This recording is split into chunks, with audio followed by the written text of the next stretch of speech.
Muito bem, então vamos seguir para a nossa segunda parte dessa nossa última aula sobre discipulado artesanal. E eu quero falar sobre como corrigir comportamentos pecaminosos dentro do discipulado. Fazendo alusão primeiro aí, destaque a Eclesiastes 8:11. Quando os crimes não são corrigidos logo, o coração do homem se enche de planos para fazer o mal. O coração do ser humano é inclinado para o mal mesmo. Nós somos servos de Deus, mas nós ainda temos em nós o pecado, recebemos o poder de nos tornarmos filhos de Deus para vencer o pecado, mas ainda estamos nessa luta, estamos nesse processo de santificação que se finaliza só quando nós nos encontramos, quando nós nos encontrarmos com o Senhor, melhor dizendo. Então é importante que nós estejamos bastante atentos em relação a essa questão da correção, certo? Então vamos falar aqui sobre 7 chaves de como eu entendo que deve ser feita a correção dentro do discipulado. São 7 chaves que eu julgo que são necessárias para que haja uma relação realmente profícua, saudável entre os companheiros de julgo, entre discípulo e discipulador. A primeira chave é essa: balize o problema sempre dentro da palavra. Claro que você deve ter alguma experiência, claro que existem questões de ordem psicológica que podem ser aplicadas, existem questões de ordem pedagógicas que a gente pode aprender ou na faculdade ou na escola, mas como cristãos, e especialmente dentro do discipulado, nós devemos balizar, devemos colocar as coisas realmente, o problema entre as palavras do Senhor, entre o que Deus fala, entre o que o Senhor diz, que é muito mais importante do que aquilo que eu sinto ou daquilo que eu penso. Então a fé é a confiança no que Deus fala, e o que Deus fala está revelado nas Escrituras. Então a primeira chave é essa: balizar o problema dentro da palavra, dentro dos princípios da palavra. Segunda chave: ore pelo seu discípulo. Talvez alguém pense, a primeira chave deveria ser a oração. Não pode ser a oração, porque até para orar de uma maneira que agrade a Deus, eu tenho que compreender primeiro a palavra, o que ele me ensina sobre oração, e também sobre orar pelos outros, e nesse caso especial pelo discípulo, pela situação que ele está vivendo. Então apresentar a Deus, esse é o discipulado com Deus, essas duas chaves, você sendo discipulado por Deus por meio da palavra e por conseguinte da oração. Terceira chave é essa: use de sensatez. O livro de Provérbios fala: o bom siso te guardará. E nessa dinâmica, nesse processo de correção, o bom siso também te guardará, te conduzirá bem. Então, saber a hora certa. Por isso que a gente não deve estar constantemente criticando ou corrigindo, fazendo críticas, cair no hábito da cultura da crítica, como já foi falado na primeira parte, de ficar julgando o discípulo. Porque daqui a pouco ele vai entrar no modo robótico, no modo superficial com você, e ele não vai revelar de fato como ele é, e você não vai poder, enfim, ajudá-lo. Então é necessário sim deixar o discípulo errar algumas vezes, para que ele também possa se ajudar. Jesus fez isso várias vezes com os seus discípulos. Então use de sensatez, espere a hora certa para fazer essa correção. Quarta chave: seja controlado pelo Espírito Santo.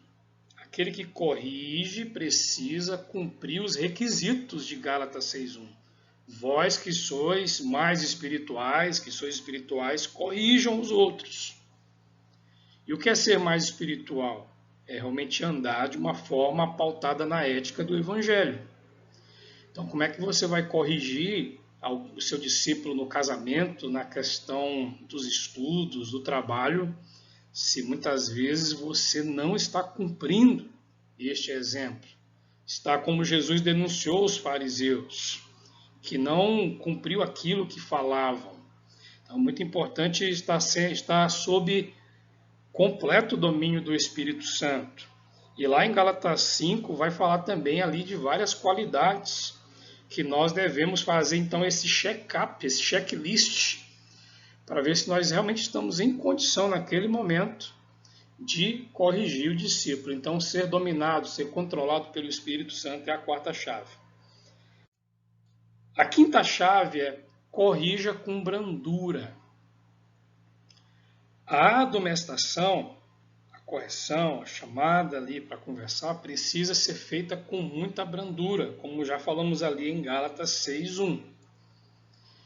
Dentro desse mote, dentro dessa cultura espiritual trazido pela palavra, trazida pelo Evangelho. Lembre-se de que o mesmo pode acontecer contigo, com você algum dia, aquilo que teu discípulo está fazendo de errado, tá? Ou às vezes já até aconteceu com você. E isso deve te levar à humildade, não à arrogância. Então fale cuidadosamente, fale com o coração no humus, coração humilde. A palavra humilde vem de humus, terra. Então fale com humildade. Fale como alguém que diz assim, olha, eu não falhei nisso, mas pode ser que eu falhe, porque eu sou pecador, então eu já falhei nisso. E nisso eu queria te ajudar muito, para que você não errasse tanto quanto eu errei. Humildade. Chave 6. Faça em particular. Em hipótese alguma, chame atenção ou corrija publicamente. Provérbios 25:9, a gente já leu lá na primeira etapa, sobre a questão de guardar o segredo. Mateus 18:15, vai tu e teu irmão e busque conquistar, ganhar o coração dele. Faça em particular. E a chave 7ª, a chave 7 é essa, faça com perseverança. Faça com perseverança. Não faça com medo. Não permita que o outro caia no abismo. Não permita que a coleguice, a amizade, o medo de fazer mal para o relacionamento com o teu discípulo não te leve a falar aquilo que Jesus está dizendo para você falar para o seu irmão, certo? Então faça com perseverança, não se permita ficar cansado, desanimado, seja persistente, porém não importuno, de ficar toda hora falando do mesmo assunto, se o teu discípulo ainda não resolveu esse problema. Mas como eu já disse, use a sensatez, aquela chave, use o bom siso, mas não desista de falar. Uma vez resolvido, o problema dê por encerrado, o assunto fica então encerrado. Se houve ali um entendimento, uma compreensão, o assunto foi realmente totalmente fechado, todas as situações sobre aquele assunto foi finalizado, então é deixar esse assunto realmente com um ponto final.